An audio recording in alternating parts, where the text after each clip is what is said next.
Sa bawat pagsubok na dumarating, sa bawat gabing tila walang bituin, may tinig na bumubulong sa akin.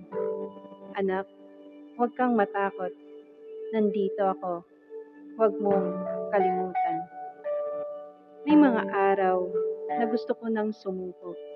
Mga panahong tila wala ng direksyon ng mundo. Pero sa gitna ng aking pag-iyak, may kamay na humahaplos sa puso kong sugatan.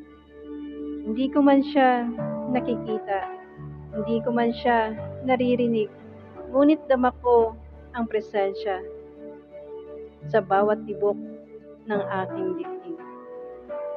Kapag ako'y nadarapa, siya ang dahilan kung bakit bumabangon pa. Kapag ako'y naliligaw sa dilim, liwanag niya ang gabay ng aking panindig. Maraming beses ko nang tinanong, bakit ako, Panginoon? Bakit ganito?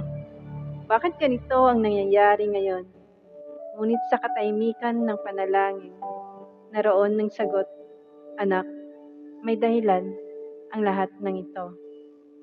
Kaya ngayon, kahit masakit, kahit mahirap, kahit nakakapagod, pipiliin kong magtiwala dahil sa bawat luha may aral, sa bawat sugat may paggaling, at sa bawat pagkabigo may bagong simula.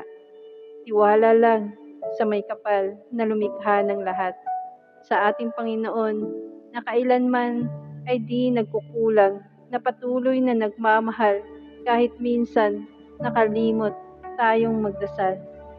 Kaya ko ngayon ay pagod ka. Kung pakiramdam mo'y wala ng pag-asa, itaas mo lang ang iyong tingin dahil sa taas ng langit nandyan si Jesus na nagbabantay. At sa puso mong sugatan, may Diyos na nagpapagaling. Tiwala lang dahil sa Kanya walang imposible.